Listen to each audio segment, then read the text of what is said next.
O livro de Samuel na Bíblia é onde tem a história de Davi.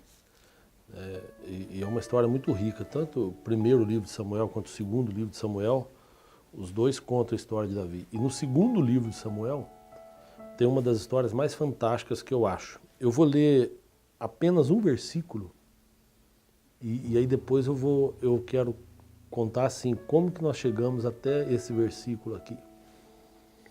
Segundo livro de Samuel, capítulo 12, versículo 13. Segundo Samuel 12, 13. Às vezes as pessoas vêem na Bíblia segundo Samuel, 1 Coríntios, né? Tem só rapidamente. Aqui, no caso, é um livro que Samuel escreveu. Então, por isso eu falo o primeiro livro de Samuel e segundo livro de Samuel. Então, resumindo, a gente fala 1 Samuel, 2 Samuel. Lá no Novo Testamento são cartas escritas, né, a maioria delas por Paulo, mas tem cartas escritas por João, por Pedro, por Tiago. E como eram cartas, então tem a primeira carta, por exemplo, de Paulo aos Coríntios. Segunda carta de Paulo, então a gente fala 2 Coríntios, né, 1 Coríntios, só para diferenciar, porque às vezes a pessoa escuta, né, falando assim, mas o 2 Samuel 12, 13 fala assim: Então disse Davi a Natã: Pequei contra o Senhor, e disse Natã a Davi: Também o Senhor traspassou o teu pecado, não morrerás. Eu vou ler de novo. Então disse Davi a Natã: Pequei contra o Senhor, e disse Natã a Davi: Também o Senhor traspassou o teu pecado, não morrerás. Esse diálogo, Natã era um profeta de Deus. E esse diálogo aconteceu pelo seguinte: naquela época, os israelitas, né, os israelenses, estavam invadindo e tentando acabar com os amonitas. Estava tendo uma guerra muito forte.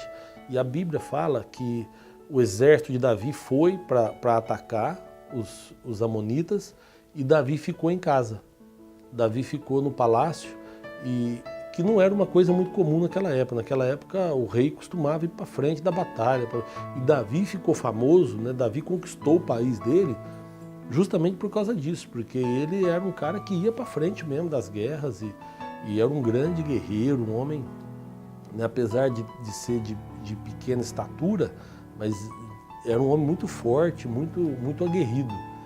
Mas naquele dia, naquela guerra, em especial naquela batalha, ele decidiu ficar em casa e confiou o exército dele na mão de um servo dele chamado Joabe, que era um soldado leal dele, que era na verdade o capitão, o general ali do exército de Israel. E diz a Bíblia que Davi estava passeando pelo palácio e de longe ele viu uma moça que estava tomando banho. E ele chamou um servo e perguntou quem que era a moça. E o rapaz falou para ele: aquela é Batseba, que é esposa de Urias. Urias era um soldado que estava na guerra. E Davi então desejou aquela mulher. E naquela época ninguém podia falar não para o rei, né? A vontade do rei era soberana.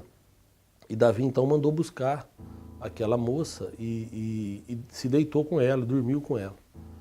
E aconteceu que, passado algum tempo, a moça manda procurar o rei e manda um recado para ele falando que ela estava grávida.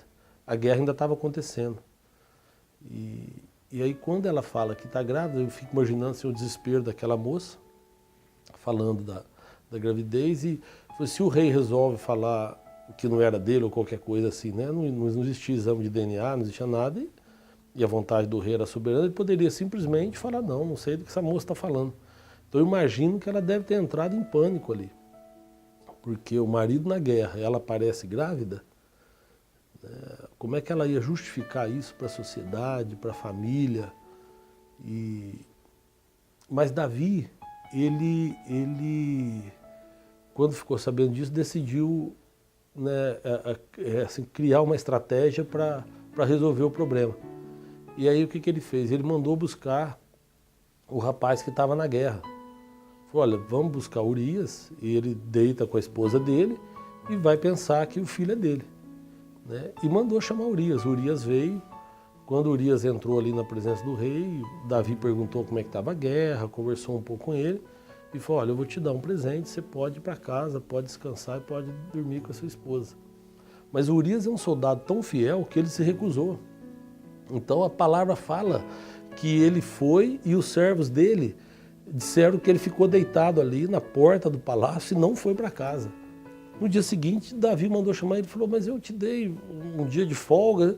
E ele falou, senhor, eu estou na guerra, os meus irmãos, o comandante, está todo mundo lá na guerra, não é justo que só eu tenha um benefício desse.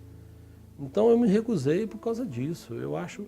E Davi, então, teve uma outra ideia. Aí chamou ele para uma festa, embebedou o rapaz ficou, né, ficou alto, ficou ali alegre.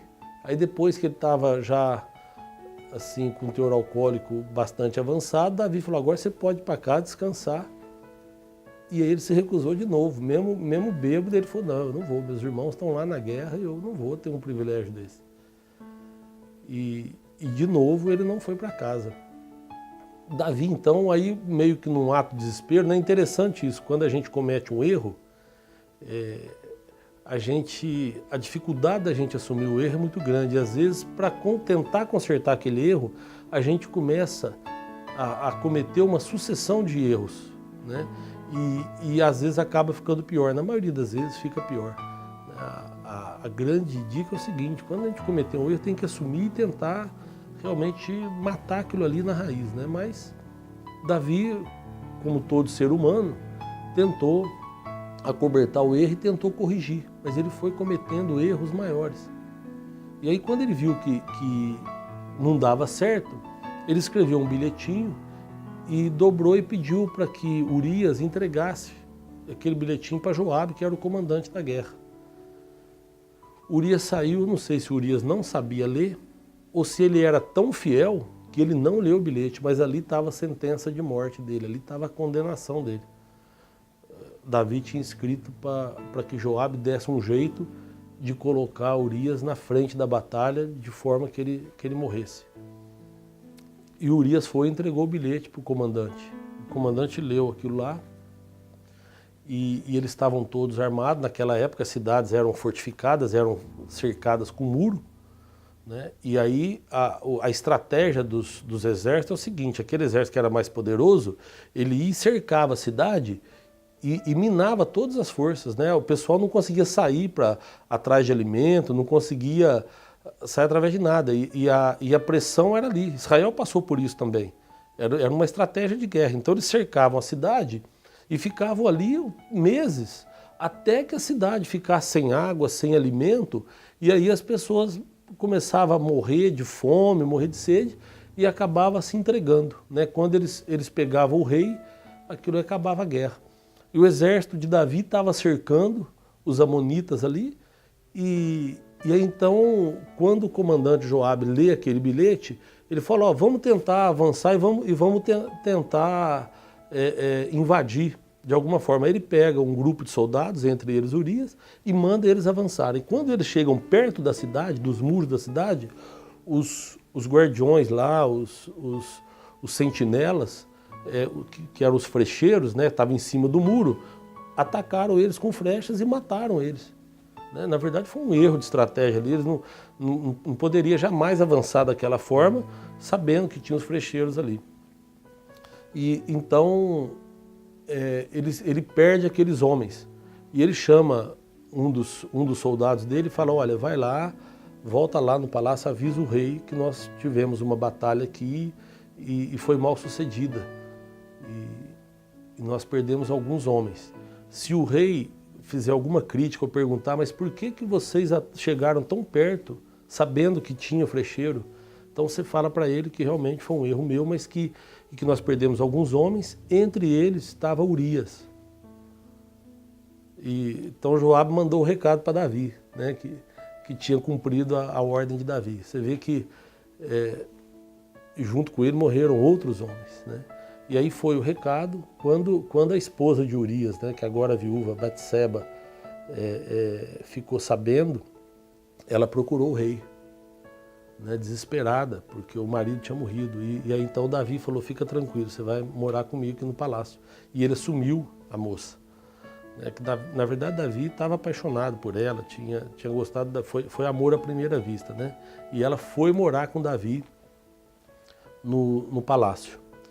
E aí tem uma história interessante que o profeta Natã entra no palácio e fala para o rei, fala, majestade, nós temos um caso aí que o senhor precisa julgar. Que naquela época também o rei tinha também essa função, né? Ele era como se fosse um juiz ali. Quando tinha algumas pendências de ser resolvida, a decisão era dada pelo rei. E o profeta Natã chega para ele e fala, nós temos um problema aí para o senhor decidir. E Davi fala, o que foi? Ele fala, tem um senhor aqui que ele é muito rico, ele tem muitas vacas, muitas ovelhas, e ele recebeu a visita de um viajante na casa dele. E perto da casa dele tem uma família muito pobre, um senhorzinho que tinha uma única ovelha. E essa ovelhinha era de dentro de casa, era uma coisa de estimação, um animal de estimação. Então a ovelhinha comia na mesa com eles, dormia com eles ali dentro de casa. E a família se apegou demais nessa ovelhinha. E aquele homem rico decidiu fazer um banquete, fazer um churrasco para o viajante que estava visitando ele. E ao invés dele pegar um dos seus animais, ele pegou a única ovelhinha que aquele homem tinha e matou e serviu para o viajante. E Davi falou, não, isso é digno de morte. Pega esse cara que fez isso e está condenado à morte. Fala que é para morrer. E Natã, falou mais, falou assim, mas antes disso ele tem que pagar 4 vezes mais o valor dessa ovelhinha e depois morte. E Natã falou, mas majestade, esse homem é o senhor. Aí Davi assustou, falou, como assim sou eu? Ele falou, olha, o senhor podia ter a mulher que o senhor quisesse no reino, mas o senhor pegou a única que tinha, a única mulher de Urias, né? Mulher comprometida, ainda com um soldado fiel. Urias só tinha ela. O senhor, além de ter pego a mulher dele, ainda mandou matar o rapaz. Davi também achou que isso aí estava acobertado, achou que ninguém ia saber, a não ser os servos que estavam envolvidos, né? Mas é outra coisa também, a gente quando comete alguns erros, a gente acha que ninguém está vendo, né? Mas acima de tudo Deus está vendo. E aí eu falo que os erros que a gente comete, eles não passam impunes. Deus perdoa, a morte de Cristo na cruz não foi em vão. A morte de Cristo na cruz, a palavra de Deus fala que Ele levou sobre si todos os nossos pecados. Então, foi para nos libertar dos pecados. Mas todos os nossos erros geram consequência. E o erro de Davi gerou consequências graves. O texto que nós lemos aqui, Davi está reconhecendo diante do profeta que ele tinha errado diante de Deus. E Natã fala para ele que realmente ele errou, mas que Deus já tinha perdoado. Né? Falou, olha, Deus perdoou, você não vai morrer. Né? Então, muitas vezes é isso, a gente comete erros e a gente é perdoado por Deus. Porém, as consequências, elas ficam. E foi o que aconteceu com Davi. Na sequência do texto, se você continuar lendo, você vai ver o seguinte, que o profeta fala, olha, Deus te perdoou, você não vai morrer. Porém, o fruto dessa relação, né, que foi a gravidez da Betseba, né, esse menino não vai sobreviver. Deus já manda falar que o menino não vai sobreviver. E não só isso, a partir de agora, a espada, o sangue não vai mais se apartar da tua casa. Né? E o que você fez encoberto, Deus vai mostrar a luz do sol. Então, as suas mulheres, assim como você fez com a esposa de Urias, as suas mulheres também vão se deitar com outro homem à vista de todo mundo. Ou seja, Deus não matou Davi, Deus perdoou, mas as consequências geradas por aquele erro ficaram. Então, se tem uma mensagem que eu posso deixar, isso é que quando a gente comete erro, mais uma vez eu falo, a morte de Cristo na cruz não pode ser vã. Ela foi realmente para nos libertar dos pecados. Então nós somos perdoados de todos os nossos pecados, todos, os que nós já cometemos, os que nós estamos cometendo, os que nós vamos cometer. Nós estamos perdoados por causa do sangue de Jesus que verteu na cruz do Calvário. Porém, Todos os nossos erros geram consequências e nós não vamos escapar deles, né? O perdão dos nossos pecados não implica em tirar a nossa culpa. Quando a gente comete erro, a gente tem a culpa e essa culpa fica e gera as consequências. E foi o que aconteceu com Davi. A sequência da história é essa: esse menino adoece, morre, mas depois, para provar o perdão de Deus, a moça lá, Betseba, ela ficou grávida novamente e dessa gravidez nasceu Salomão, que foi o sucessor do trono de Davi. Então isso mostra que Deus perdoou Davi, mas as consequências foram grandes na vida dele.